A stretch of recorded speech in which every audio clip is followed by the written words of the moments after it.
I'm so excited to be here. Peter really undersold Bedford. I think it's amazing here. So really excited to explore, really excited to chat with all of you on this panel. The cheat code for payments, the medium of exchange benefit that Bitcoin offers us. I think a lot of people focus on store of value, which is super important, but especially I think as you go further east and into the developing world, Bitcoin will emerge as more important as a medium of exchange as opposed to the store of value aspect that so many of us Westerners use it for. So first of all, I just want us to get to know our panelists a little bit better. So can we just go around maybe just a couple minutes each on what do you do if people are not familiar with your work, and your thoughts on the importance of Bitcoin as a payments network. Thank you for that, Natalie. So my name's Obi. I have been in Bitcoin for a while. But for the last few years, I actually ran a Bitcoin exchange in the UK called CoinFloor. Sold that to the great guys at Coin Corner and decided to dedicate myself to supporting people from around the world, disempowered communities. And right now, I am the co-founder of Fedi. And Fedi is one of the organizations that's popularizing the support for the Fedi Mint protocol. And Fedi Mint, we can go into a bit more later, but it's this incredible community custody protocol, which is built on a technology called Xiaomi and Ecash, and on a concept called federation. So there's no single pod of control, no single person in control. And Fedi as a company takes that, and we've built this app, a super app for communities run by communities. Thanks for having me. I'm Calle, and I'm a Bitcoin developer. I work on several projects in Lightning, and I'm very passionate about helping people to use Bitcoin for payments and use it as digital electronic cash. I believe that Bitcoin must also be used as a medium of exchange, and that's why I'm part of this endeavor. I work on a protocol called Cashu. Cashu is a Xiaomi and Ecash system that is built for Bitcoin, and we're going to talk about the tech behind that, I guess, later. But what it enables people, and what I'm very passionate about, is to transact with Bitcoin fast, secure, and anonymously. It works very much like the cash that you know, that you might have in your pocket. Maybe not so much if you're from the UK, actually. But we want similar properties for people. We want to enable people to exchange Bitcoin and pay with Bitcoin in a similar way that people would do with physical cash today. And so we're working on these projects and helping people to get on board and use Bitcoin as a medium of exchange, which I believe is important for its success. Hello, I'm Ben. I started a project called LNBits, and I work on it now with a bunch of great people. And we explore some of the sort of cutting-edge use cases when suddenly you get access to these microtransactions over the internet without having to give any of your identity. And we do that through our extension framework, so it's a lot of fun. And then when it comes to Bitcoin more generally, I feel its value as a store of value is because we're building a free and open source money which anyone can opt out into. And that includes medium of exchange. And of course it includes store of value, but it's really the value is the developers and the people working in our ecosystem and building out this incredible technology. And when I see something like Lightning and the progress it's made over just within a few short years, we've come a long way. And we have payment rails which far exceeds any of the legacy payment systems such as Visa, which existed before, in just a few short years. Bearing in mind Visa Network is a 70-year-old protocol. So very excited to be on stage with my colleagues here, and also excited to be talking about payments on Bitcoin, which is really a passion of ours. All right, I can't wait to dig into this. For those of you that might have seen the speech that Natalie Smolensky gave in DC about how Bitcoin is ultimately this peer-to-peer network, it's about you and me, no one in the middle. And that is really the beauty of Bitcoin, removing these intermediaries that not only take a cut, but are surveilling and monitoring everything that we do.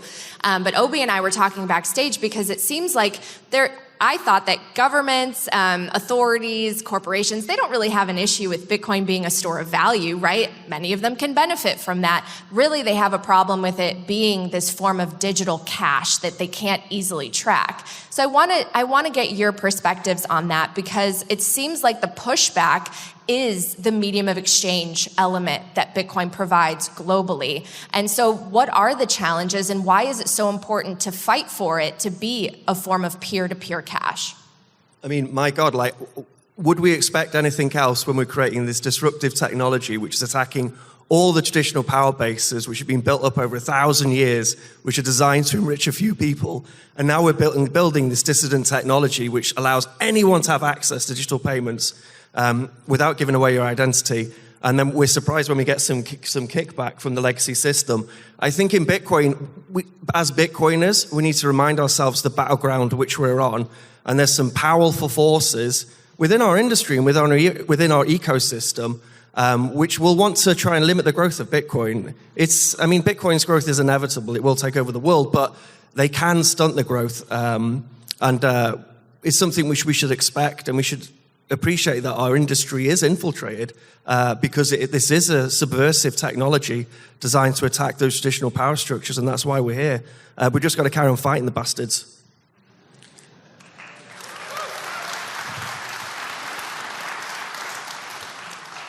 Well, I believe that the store of value proposition of Bitcoin has already been accepted by society and by politics, and we can see that also in the development of the ETFs and store of value, and this is kind of okay, and the front has moved from just pure Bitcoin to Bitcoin as a medium of exchange. This is the fight that we're fighting today, basically, to allow people to use Bitcoin. It was intended to be used.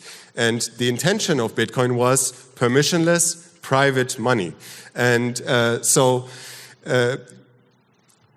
a nice saying, which is, if physical cash was invented today, it would probably be illegal. And you have to think about that. We're all using bank accounts, but we have this magical money in our pocket, which is made of paper, and we can exchange it from one person to another without having to ask for permission of anyone. So I can just hand it over to you, and there is no middleman. And Natalie's talk, and I can urge everyone to watch it, it was one of the best talks I've seen for a while. She reminds us that we don't need permission to interact with each other. We never needed permission to interact with each other. And only in the last couple of years, in the last decade or so, we're starting to accept that we need someone to give us permission for everything that we do online. So especially for payments, and smaller payments especially, is where we leave the most traces online. So do you really need someone to know that you bought an apple or a magazine or a subscription online? And so these questions have been asked for a long time already, also before Bitcoin. And getting back to Chom and Ecash, which is the projects that we both are working on, that's the technology based on that is based on. 1982, David Chom, who is the inventor of Ecash, he already said, and this is 82, this is way before the internet, way before credit cards and all of these other payment systems that we use today, he already envisioned that for a functioning democracy, for a functioning society that is based on freedom, we also need private transactions online. He knew that in 82 already that most of our activity will be online one day. And that means that every single step you do online is traced by someone. And we basically are trying to fight that, and Bitcoin gives us the only opportunity to fight against that, because there is no non-custodial fiat. There is no way to transact with fiat except for physical cash that is permissionless. And with Bitcoin, we finally have a way to help everyone on the planet, independent of where they are, what their fiat currency is, to interact with the system without having to go through all these hoops and be tracked.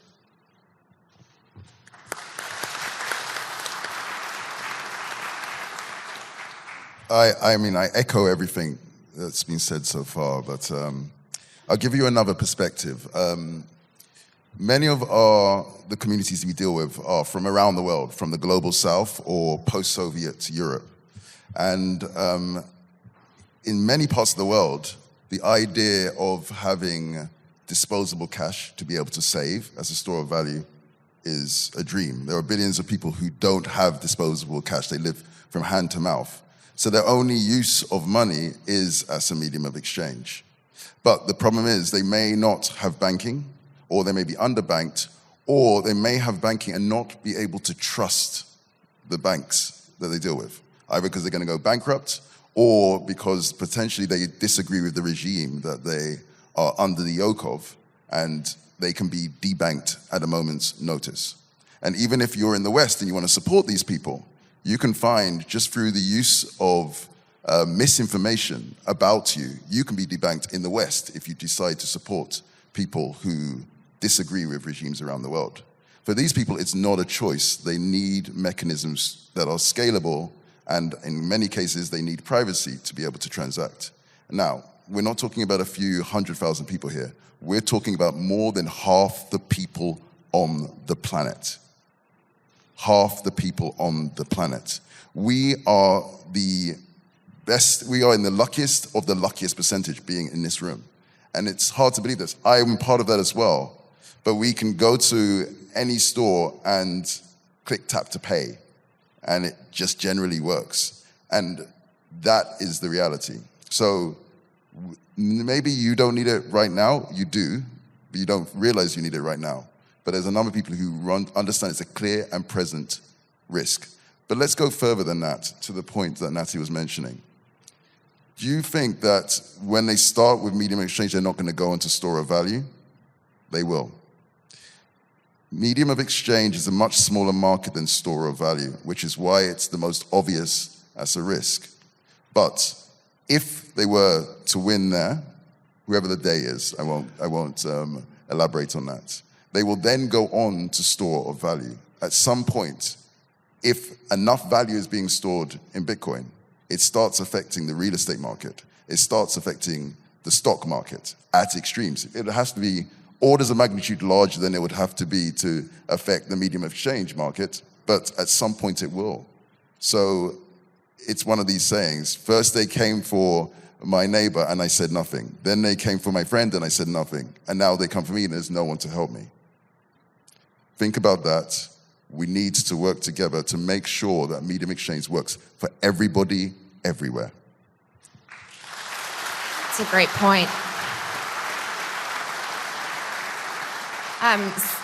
You've already mentioned David Chaum, Ecash. Can we dig into some of this? Because I think even for those familiar with Bitcoin and maybe some of these technologies, can you simply break down what exactly they are? I think, Calle, do you want to talk about Ecash? And then I will talk about maybe some of the differences. Very passionate about Ecash, so yes. So, Ecash was invented in 1982, as I said. This is a small history lesson. And the idea in the beginning was that everyone has a bank account here. And the bank account knows exactly what you're doing. It's your name, it says, Calle has this amount of money and sends that amount of money to Obi. And that's in a database, everything is tracked. That's fine, that's how we built these systems. It's called a ledger. So, Ecash is now, and you can imagine it as a form of enabling you to use cash-like instruments in a digital space. What does it mean? If you have a bank account with $100 in there, an Ecash system back in the 80s would allow you to take out a piece of digital data from the bank and store it in your phone. And now the money that you have is now stored as a piece of digital data in your phone. You can literally think of it as a banknote that you put in your pocket.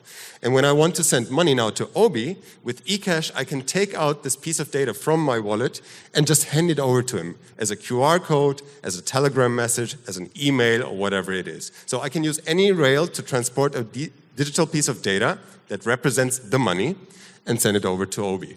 And why is this cool? It is cool because, first of all, the bank doesn't control what I have in my wallet. They gave me physical cash or digital cash, similar to physical cash. They cannot take it away anymore because it's in my wallet. Second, they don't know who I'm interacting with. I'm just sending it to Obi off-band using a QR code. The bank doesn't know that. So what Ecash enabled back then would be perfectly private digital money. It never come into fruition, unfortunately. This is also part of the history lesson. And then it took 30 years for Bitcoin to come up. So this is the history of cryptocurrency is literally Xiaomi and Ecash, 30 years of experimentation, and then Bitcoin. Now today, after working on Bitcoin we've been working on Bitcoin for more than 10 years, we're starting to rebuild these old ancient systems, digital cash systems, on top of Bitcoin. So no banking system, no bank accounts, but basically systems on top of Bitcoin that allow you to use the same properties of Ecash that was promised back in the 80s. So that's what we're doing. Essentially what you can think of, everyone knows Wallet of Satoshi here, and you can think of Wallet of Satoshi as your OG bank account, right? And we're building systems that are similar to Wallet of Satoshi, but have the property that they cannot track you. They don't know how much money you have in your wallet, they don't know who you're interacting with, and so on and so forth. So I'm very excited about this because we're working with ancient technology here, but really taking it back into the 21st century and seeing all these nice use cases that we can finally build on permissionlessly on Bitcoin. We don't have to ask for permission, we don't have to ask for the cooperation of the banks. We have Bitcoin, it works, and on top of that we can build whatever we need. Thank you. So yeah, that's one thing to understand, that 1983, the idea of digital money and Ecash was invented. It's this year going to be 41 years old. It precedes Bitcoin by, doing my maths in my head, about 25, 26 years. Satoshi talked about it. At the time, the cypherpunks considered Ecash an incredible technology, but it had one fatal flaw, which was that you had to rely on one single party. And so as a solution to that, Bitcoin was invented. It made some compromises. It wasn't as private as Ecash. Ecash fundamentally provides for, in theory, cryptographically perfect privacy. It wasn't as versatile as Ecash, because Ecash could be sent from one person to another, even without an internet connection.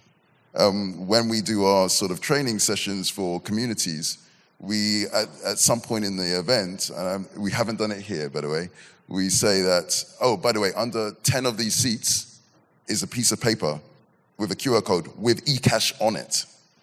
And then basically people start throwing up chairs and looking for this money. And because as soon as they scan it, they have the money, even if they have no internet. And internet can be very expensive in many of these parts of the world. They have to use it for minutes at a time. So being able to receive money without internet is very valuable. It's also, because you can send it without an internet connection, directly peer-to-peer, there's no theoretical limit to the transaction speed. All of you could transact to someone else at the same second, or 1 million people could transact to someone else at the same second, because you're not bottlenecked by any particular website. So unlimited speed, unlimited privacy, and incredible superpowers like the ability for short periods of time to send without internet. Problem is, you relied on one person, the mint, the bank. So what my co-founder and the inventor of the Fedi protocol did is he figured out a way to reduce that trust to reduce that trust, so you had to trust a federation. So there was no single point of trust. It's still not as good as Bitcoin. Bitcoin is incredible, and that's what tells you how powerful decentralization is. Even with all of those limitations, the idea of a truly decentralized money is so powerful, we're willing to accept those compromises in the short term. But then we need layers or technologies on top to bring that back. It may be things like Wasabi, Ecash to bring back privacy, maybe things like Ecash, or in future, potentially ideas like Arc or so on to bring back performance or speed. But we need to add those extra features back in because they were lost because of an important feature, decentralization. Thank you so much for those explanations. That always really helps. Even if you know it, I think it helps to have it broken down simply. Let's talk a little bit about the Lightning Network, because that's used so much for payments, especially as fees are going higher and higher on the base layer. Talk to me a little bit about your thoughts on the Lightning Network, where we're at, maybe some of the progress that has been made, but also the challenges ahead in terms of really scaling Bitcoin. I think it's important to remember that we've done 5% of the work to make Lightning Network functional. And as I said before, it already far exceeds traditional legacy payment rails. And that's why there's hundreds of millions of investment going into this ecosystem. And it's not just us Bitcoiners who are interested in this technology. There's, as I said before, there's forces outside of Bitcoin who are interested in this technology and are interested in using it as well. So we've done very well over the past few years to get Lightning Network to where it is. From the very beginning of Lightning Network, we knew that channel management, like creation and curation, needed to be cheap in order for people to have access and to be able to run Lightning nodes. And one way in which we could achieve this is through things called something like a channel factory. So currently, when you set up a channel, you have to do an on-chain transaction, and that's costly. And for a while in Bitcoin, we're all used to this low-fee environment, but of course, the more people who use Bitcoin, the fees go up, and then that makes the cost of interacting on Lightning a little bit more expensive. So my real interest is that extra 95% of the work which needs to be done in Lightning. So there's 7 billion people who have a smartphone on this planet, and as Obi said, half the people on this planet aren't banked, but 7 billion people have smartphones. That they will all have access to a Lightning node which they could run on their smartphone. It's possible. It's just that we need to build out the technology a little bit more. And Lightning as it is now, if you've got a little bit of technical expertise, works incredibly compared to, as I said, a legacy payment rail system. But with this, this is the great thing about the software we work on at LNBits is we spend all day just experimenting with microtransactions. Like, what can we do with microtransactions? And it's not just, now you can pay to unlock some content on the internet or something. It profoundly impacts the way in which our society works. One of my favorite extensions we have in LNBits is split payments, where literally at a point of sale, you can just split the payment across multiple wallets, because it doesn't cost anything to split the payment. And then you can push it to an LN Europay or an LN address or whatever. And then when it hits those wallets, it can split again. And this could radically disrupt the way in which we produce things. When I go into the shop and buy something, that payment could be split across, all the different departments, which, the supply, manufacturing, research and design. It could be split across those different departments of production. And then when it goes to those different departments, it could be split again. So you can imagine the cleaner on the shop floor in the factory having sats just dribbling into their wallet, into their Lightning wallet from a sale which is made, from a shop. So it impacts everything, having access to these microtransactions. Our internet was skewered by the very fact that we had to have limitations on how small we could make payments because of things like Visa Network and their limitations. And Lightning Network unlocks that and gets around that. So really my interest is in that extra 95% of work to make Lightning scalable and accessible to absolutely everybody. I would, I completely agree. We need to keep working on Lightning. We need to keep working on Bitcoin at the base layer. We need to keep working on Lightning. But today, right now, Lightning is not able to support billions of users around the world. And today, right now, billions of users need a solution. And we have, when you add the three technologies together, Bitcoin, Lightning, and Ecash, you have a solution that can give you incredible levels of privacy and scale to billions of users. So we can then start supporting, showing mediums of exchange use cases, supporting billions of people around the world, and in parallel, continue to work on every single layer. Ideally, I would like to be able to, I would not know how to do this, and I'm not sure if it's physically possible, but I'd love everybody to be able to transact on the base layer, not even using Lightning. If that's possible, I remember back in 2011, when I first got into Bitcoin, you could use Bitcoin on the base layer, and it was actually the easiest user experience because I need to remember 12 words, and I can send money from one person to another directly. Later, then you started realizing there's issues with privacy. Then you started realizing there's issues with on-chain fees. Lightning came about. And then you started realizing there's scaling issues there. We have Ecash, which again gives us back privacy and speed. But they're not mutually exclusive things. We can work on improving each single layer, and we should do, but we should also work with the best freedom technologies we have today to support as many people as we can. I think we need a quick reality check here, and it would make sense to reiterate this, because in the recent months, there have been a lot of voices being bearish on Lightning. And this is a little bit because you could say it was oversold in some sense, in that although everyone who was following the Lightning development from the beginning knew that not every person on the world will be able to open and close Lightning channels. The math simply doesn't check out. There is not enough space in a Bitcoin blockchain for everyone to use Lightning non-custodially. So this is a very basic fact, and unfortunately something that we have a little bit overlooked in the, in the messaging of what Lightning can be. I am very, very sure that Lightning, Lightning is the only layer 2 that we have. Everything else is some form of custody. But Lightning is the only layer 2 that we fully have where you don't need any cooperation with a third party. So, what can we do if not everyone can use Lightning the way it was intended to? What we see actually is almost perfect product market fit of custodians. Today, most people who use Lightning, and when I say most, I mean probably above 90% of the Lightning used today is custodial Lightning. That means you're using a service that is using Lightning to pay other services, right? So you're not using Bitcoin the way it is intended to, non-custodially, but you're making use of Lightning, which means insane privacy, insane transaction speed, and very, very cheap to use, right? So this is a perfect product market fit. Everyone knows Wallet of Satoshi. So the Ecash story basically starts from there, we realize that most people are using services. This is something that we cannot change right now very easily. There might be something in the future, but this is still very far away. So what we have today is Bitcoin base layer that is very slow but extremely decentralized. Great.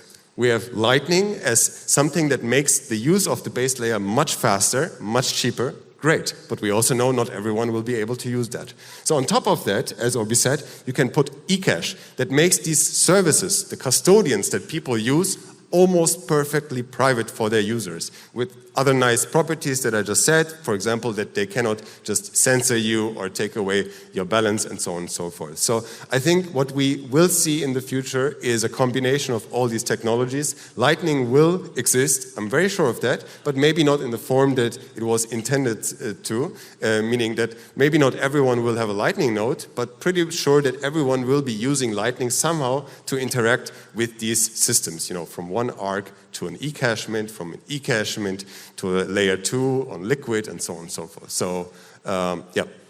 Calle, can you take it one step further and explain multi-nut payments and how that could essentially allow you to pay Lightning invoices from multiple custodians at once?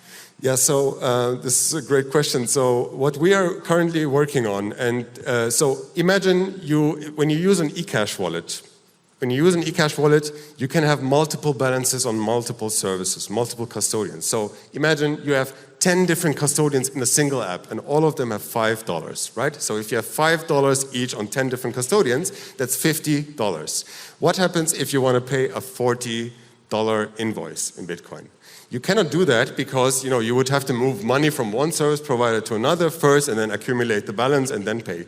What you can do with Lightning though, and this is pretty insane, is you can make a single payment from multiple sources. So imagine you have different bank accounts, all of them have different small balances, and you want to pay one big amount. What you can do with Lightning, and this is really cool, you can execute a multi-path payment from all of these services to the single destination, and only if all of these payments reach the destination, the payment is unlocked and all of them succeed. So either all of them succeed or all of them fail. And this is great for privacy. This is great for liquidity management. So that means, the liquidity limitations for all of these services basically are nullified because all of them just have to send a small amount.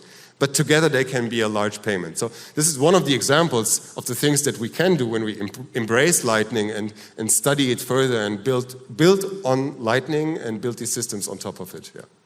It's really interesting.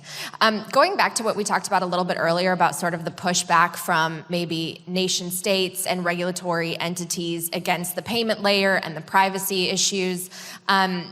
Can you kind of offer me, okay, let's say there's a spectrum, right? And on one end is total control and surveillance and monitoring. We obviously don't want that. But on the other end is just completely peer-to-peer, cashless. Is there somewhere in the middle that we can find that would appease regulatory bodies and nation states to say, yes, we accept Bitcoin as a payment network. This we're okay with. It's still compliant and safe enough that we feel comfortable with it? Or do we have to just push for it to be in that far extreme of totally anonymous peer-to-peer?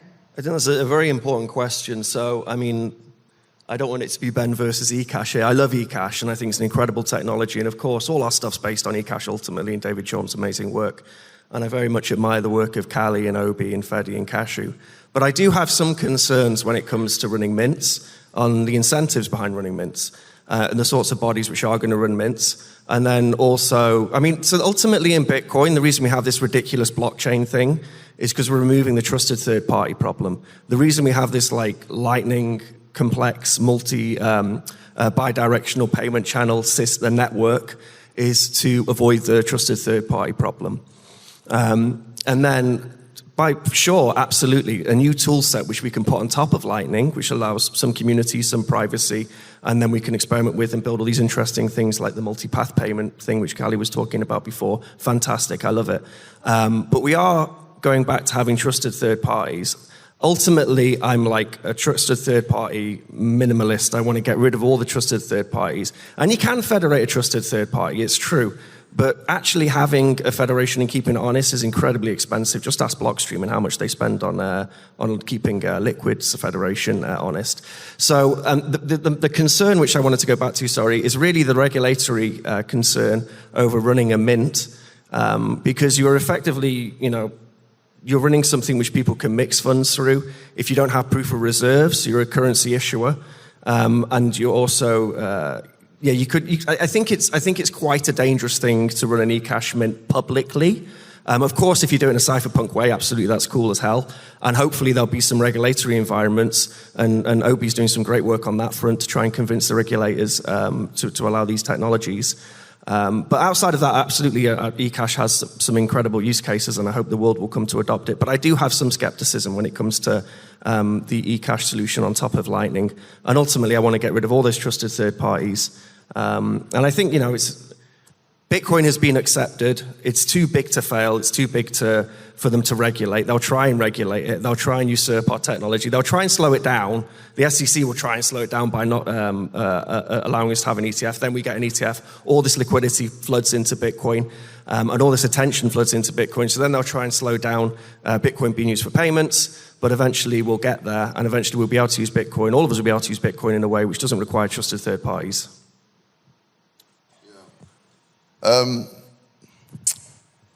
So one thing I would remind people, and we sometimes we simplify things, but we miss out certain details. So Bitcoin is not trustless. It's important to understand that.